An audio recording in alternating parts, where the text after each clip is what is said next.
1000 Voices is getting an almighty rework in the season of Defiance, so it's about damn time that you get your sweaty little mitts on it. It's also easy peasy to get even if you've never stepped foot in the raid before. Bungie are definitely not trolling this time round, as they are finally adding some Solar 3.0 spice to this raid exotic by allowing its supercharged fusion rifle laser beam to apply Scorch to targets. So much so that if you pair it with the Ember of Ashes, just one shot will trigger an ignition on a target, applying further damage to that target with a solar explosion, as well as spreading Scorch to nearby enemies with further synergies using the Embers of Eruption and Char. Fortunately, it is as easy as pie to get your very own 1k this week, as the iconic Last Wish is the featured raid, meaning you can farm loot from each and every encounter until your heart's content. There's bad luck protection on this raid exotic now, which has a chance to drop from the final chests, so the more chests that you open, it'll increase your chances of getting it to drop. Plus, the amount of people I've seen get this exotic to drop on their very first run is actually insane, and definitely didn't make me cry, as it took me over 3 years to get it. You'll need Ethereal Keys in order to open these chests, and the good news is that you can hold multiple copies of these keys in order to open multiple chests. To get Ethereal Keys, you need to beat the final boss Riven, which will drop a guaranteed one on each and every completion.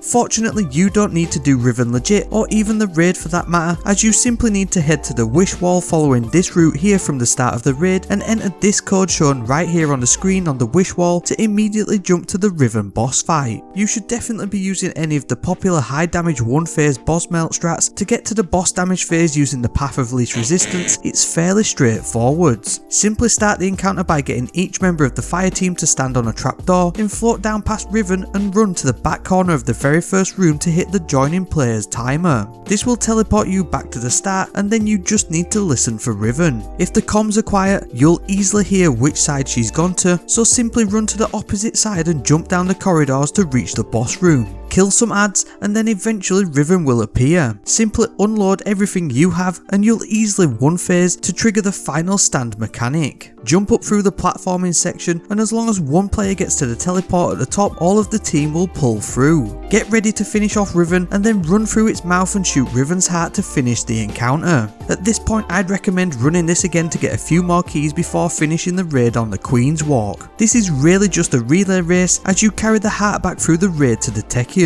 If you have a brand new group, it may take a few runs to get it down, but once you do, it'll take about 2 minutes as long as you remember these main points. Riven will pick one player to grab the heart every 30 seconds with the Fate's Chosen timer. At the end of these 30 seconds, that player, and more importantly any player nearby, will get sucked into the heart. The next player selected then needs to pick up the heart and continue the run forwards. Also, anybody still in the relay race will need to stay near the heart to not get stacks of creeping darkness and ultimately die. Players who have been sucked into the heart can refresh the Fate's Chosen timer of the heart carrier once per heart runner by grabbing the Taken Strength debuff up to a maximum of 2 stacks. One player per round only needs to collect the very last stack of Taken Strength, as the heart carrier's timer is about to run out to extend it, with a verbal countdown from that player being extremely helpful. And that's just about it, to be honest. A bit of trial and error will get you through this way quicker than Clan Redeem did during the world's first raid in 2018, and if you want to be Lightfall ready, make sure to watch this next video.